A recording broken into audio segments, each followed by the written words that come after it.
Hello everyone, I would like to introduce a new series of videos that will be some flying tips, recommendations, not only for the backcountry but also for just regular flying. I would like to emphasize that I am not an instructor, so this is all recommendations I can give you guys from learning, being flying for 12 years and most of the time in challenging conditions.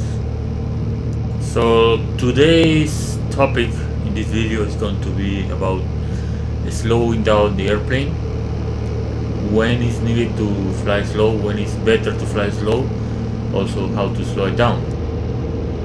Here I'm flying the Cessna 182 into Titan. I'm approaching from the mountain, so I have to do a sharp left base, and you don't see the airstrip just before, you will see it only just before touching down, and I want to have the right speed, so you will see that I'm slowing down, pull power, and I pull on the yoke so I can slow to flap operational speed.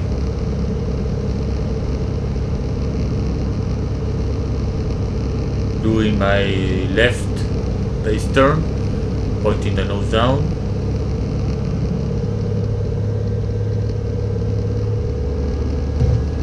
At this point I cannot see the airstrip or the touchdown zone, and I continue to slow down the airplane for a long final.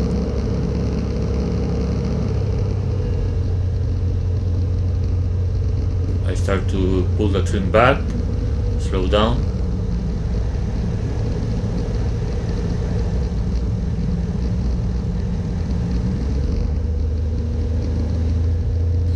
And now you can see an outside view captured with the drone from the short final.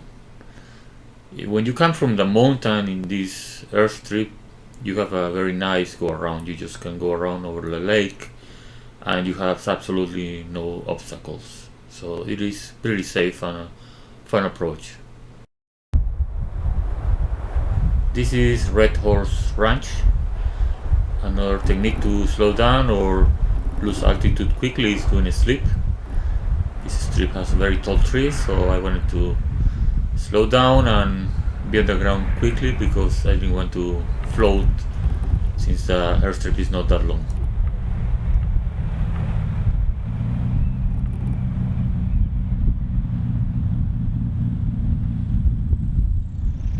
When flying in the mountains, especially in the backcountry, it is always recommended to fly at slower speeds. You have more time to see things, obstacles on the canyons ahead.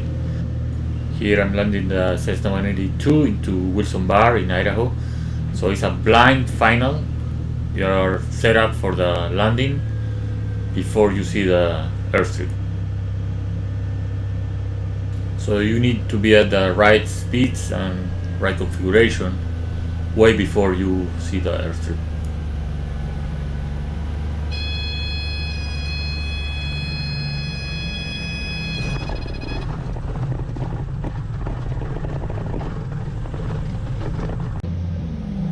This is Gower Field in Washington State. It's a steep airstrip. It has no go around. Very important to be on the right speed, all configured, and you have no chance to go around, so you cannot float. It is a very steep airstrip, so it will slow you way down as soon as you touch down. This is the same landing, So he could line up viewed with those from lights. the outside. So he didn't, he knew he was lined up when he was coming in, and we had floodlights on the house. Well,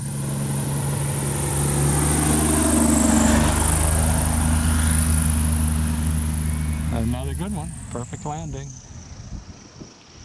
A lot of times, yeah, just to. It's a time of the year that we get a lot of smoke in the Pacific Northwest, also in Idaho. It can get very challenging, and when these conditions are happening, I do recommend to slow down so you can see things. This is Ranger Creek Airport in Washington State. It's in a confined valley. So if you want to land here, you have to be slow down way in advance, especially in these kind of conditions that are challenging. And you have a go around, but it's kind of tricky, not super easy. So you have to be aware of this.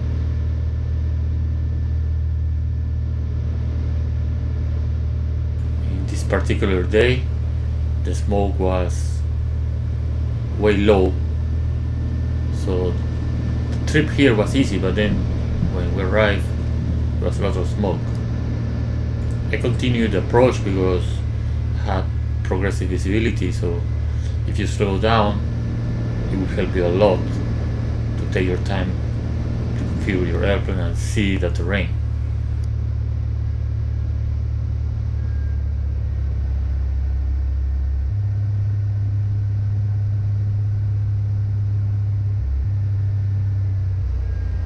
What it is strange about these conditions is that once you land, from the ground doesn't look that bad.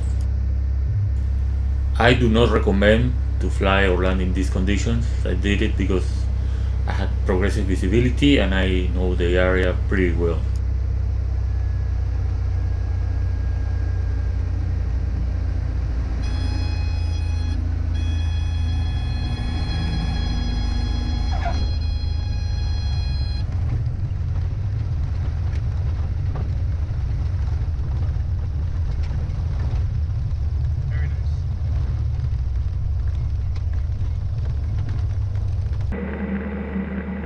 Here is another situation I do not recommend you get into, but if you ever get in a situation that you have to scoot around, the clouds are low, it's a lot helpful you slow down the airplane. Slow it way down, it gives you more time to see the terrain and all the surroundings, so you can act accordingly. This is Moravia in Costa Rica. In Costa Rica, many times we make our own GPS approaches. We do it on a clear day with the waypoints, so we can come here where the weather is not as good. It doesn't have an instrument approach, but that's how we fly over there.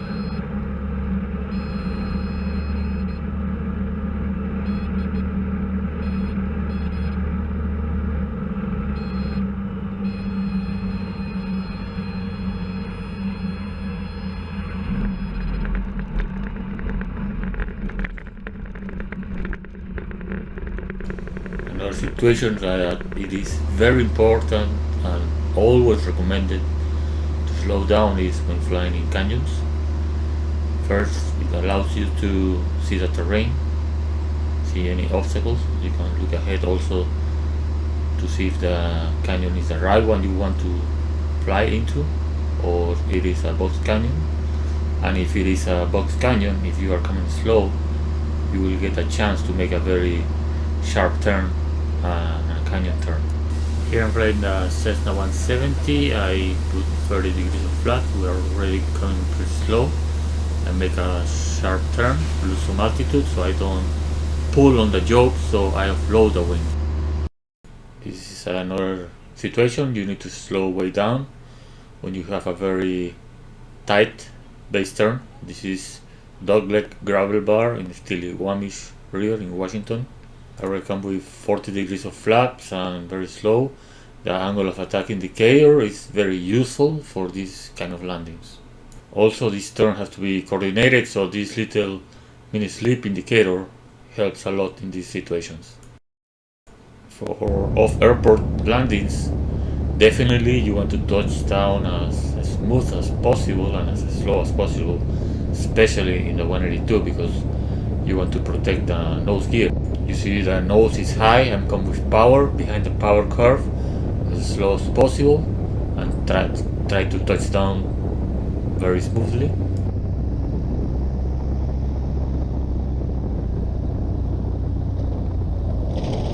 Then pull on the yoke to protect the nose gear. This one here is just for fun.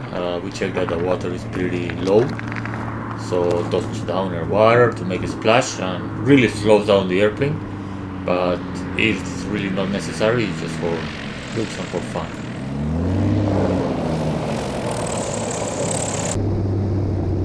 Here is another one. We have the wing-mounted GoPro, which shows you a big splash. This is in Skycomics River in Washington. I do not recommend this unless you really check that the water is very low. Sometimes you're coming slow and you sink, and you can round up the landing with a little bit of throttle.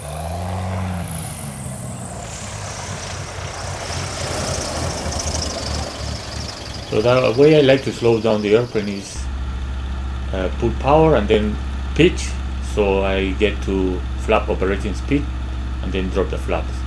In case of complex high performance airplane like the CA6 and here I slow down to landing gear operational speed and then flap speed. Dropping the landing gear is a great way to reduce speed.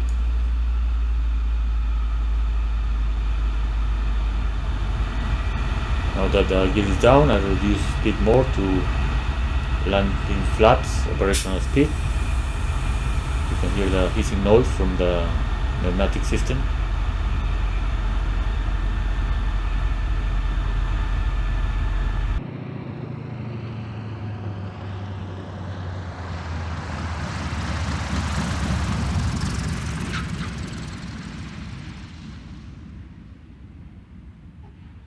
Another situation that requires flying slow is when scouting for landing sites on gravel bars.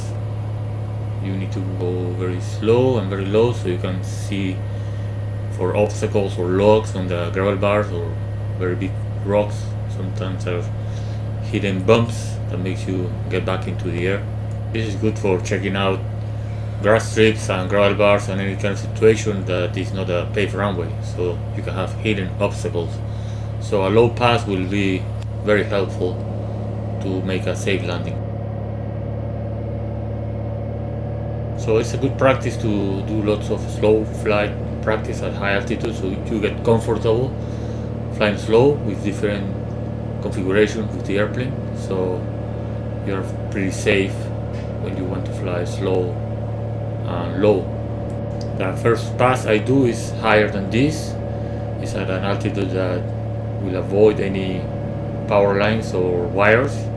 So the first pass also is slow, a little bit higher, checking for wires and power lines. Here I'm approaching to land the Cessna 182 into a gravel bar. You can clearly see that I'm controlling the speed with the yoke, and when I slow down and I want to stay at the same altitude, I control the altitude with throttle. So it's a combination of pitch and power that will get me very slow and will reduce the descent rate.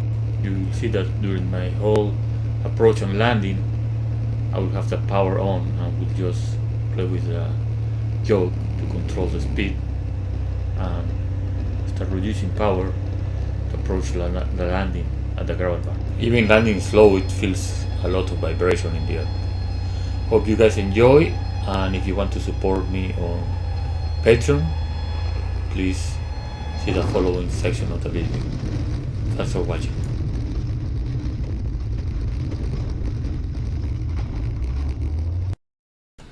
It is very easy to join Patreon. Go to my YouTube channel, the link is in the description of this video, and navigate below Backcountry 182 at the top right. You can click on Patreon and it will take you to the Patreon page where you can select your membership level.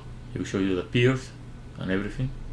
By becoming a Patreon for Backcountry 182, you will not only be helping the YouTube channel, but you can also get direct advice or discount on some aviation products for your airplane, or advice or products for your airplane. We can chat, video call if needed.